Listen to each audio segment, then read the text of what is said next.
silvers are, in my experience, they're probably the easiest fish to catch of the salmon species. I mean, pinks and chum are pretty easy too, but as far as being really aggressive, I would say silvers, as far as pound for pound and aerial display and the way they charge a fly, it's pretty tough to beat.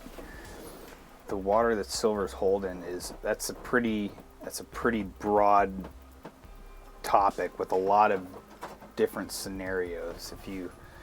If you look at tidal fish or moving fish or high water, low water, clear water, murky water, they all sit in different places, and I've found that in certain places that I've guided and fished, let's say some bigger river systems closer to the salt water, you know, setting up in traveling lanes and standing on big gravel bars and stripping flies right off gravel bars as silvers push up, you know, that's pretty effective.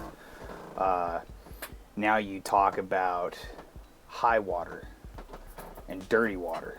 Okay, now when you talk about dirty water, just like steelhead, those fish will move right to the insides, and even in chocolate milk. I've had to prove this to clients on a few different occasions by literally, because all guys want to step out really far into the run, and I've had to step them back and literally take my net and put it in the river and sweep it down the inside bends of runs, and you can net fish because they'll be right on the inside of you, and then you can make your guys believe that you don't have to fish far out. Same goes with steelheads, same goes with kinks. Also, higher water in places where you're not going to be able to wade around too much. The slough thing is a pretty spectacular deal. When I first started guiding for silvers, that's all you'd fish are areas of frog water. And also in areas of frog water, you're going to have fish that will pull in, and then they'll settle, and then they'll hang out and mill about with a bunch of other silvers, and there'll probably be chums and pinks in there too. But they're very aggressive when they get in that area, and especially towards topwater. They love eating topwater flies and slow or stagnant moving water, not necessarily fast water. If you want to throw topwater in faster water, it's been my experience that the shallower the water it is, the better. Oh, here it comes. Oh, here it comes.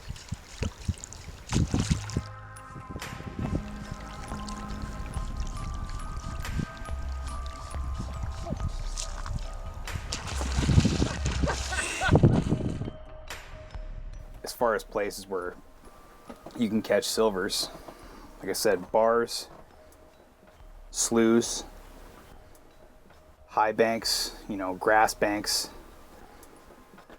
in the estuaries, it's really, you can catch them everywhere. Like I said, their level of aggression is massive.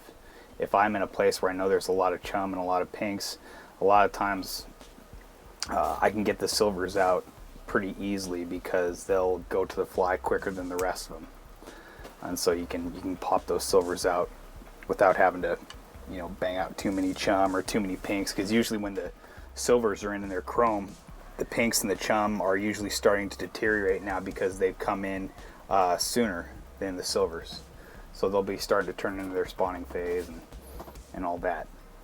When you have slower water and a place for them to hold up and rest, they're generally holding.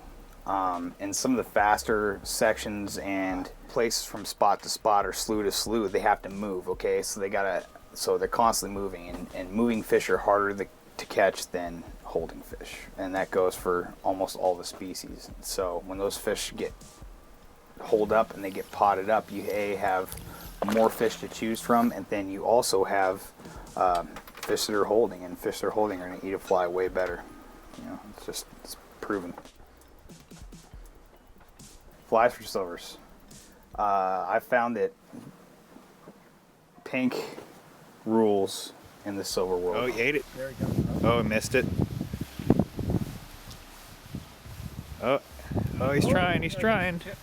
Oh, You can catch them on every different color you can possibly imagine, but pink is really good. In sunny conditions, I've had to go to darker, much sparser flies, your purples, your blacks.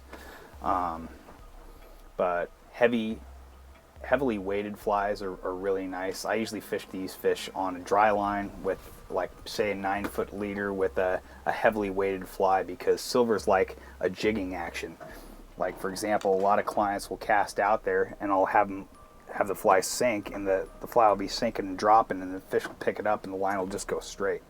They love a dropped or a jigged fly. That's just something that silvers love. And the thing is, the sunnier it is, or the faster the water, the deeper you got to get. So sometimes I got to add split shot, or sometimes just a heavier fly just to get right in their face, because they won't move as far. Or if they've been fished to a lot, they still won't. They won't move near as far to a fly as if they have been undisturbed. Top water, same thing. Top water is really good, but only in stagnant water. I find it's the best place. And also, higher floating flies work really good, but the flies that work the best as far as service flies are the flies that just they're almost slightly subsurface, I guess is what I'm trying to say. So the whole body of the fly isn't out of the water, so it's creating a disturbance, but a lot of the fly is still in the water.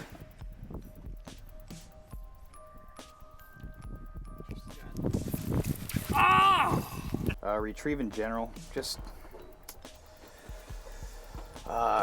quick pace strips, 7-8 inch strips. You can do foot long strips as long as there's a pause. The thing is that you want to keep a good solid pace, because a lot of times in between strips, a silver will grab a fly and then you won't feel anything, because it's grabbed the fly and it's also lunged forward, so it's going to take up all the slack line that you've got. So when you feel any kind of tension, you can either do a longer strip like you would for bonefish, or you can just come straight up. I've messed around with strip setting and just setting the hook, and they both work pretty good, but for the most part I'll do a longer strip and then just come straight up and then get the tension here, instead of just trying to do a strip set, because the strip set doesn't always work. Plus I like to feel them in the rod. So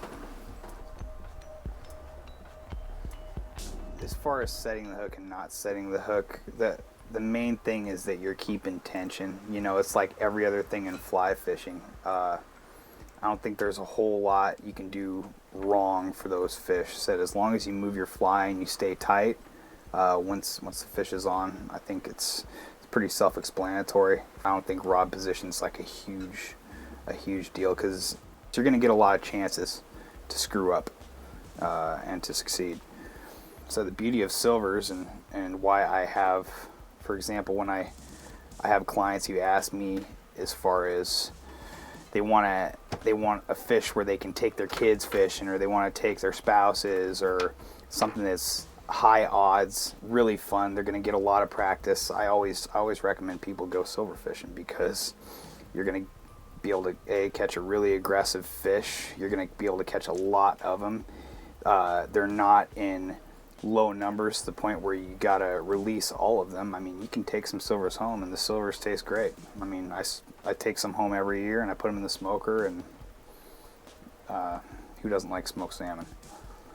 That's a fish that, like, I would say Dolly Varden, which is a good beginner fish, a fish that is going to have some weight and you can get a lot of practice in as far as catching and making mistakes. You can make a lot of mistakes and it's okay, because your chances of catching another fish are going to be really easy. High odds. So, again, 10 and 2. 10 and 2. And see, you want to keep your line off the water like this into a double haul motion. And then you give it just a little bit of action.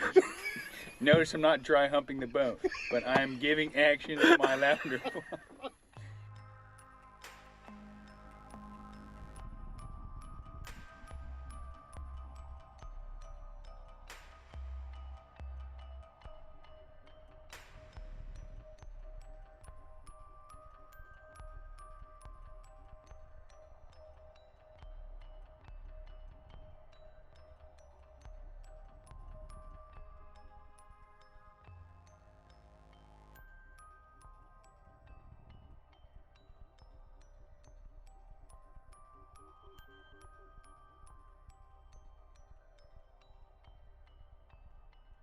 Okay, 10 and 2, 10 and 2, and release.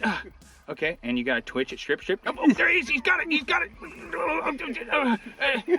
And that's how you land it, folks. See, I just Bill danced him right in the boat. And join us next week. We'll be doing top water with Gnome of Alaska. And thank you. We'll see you next week.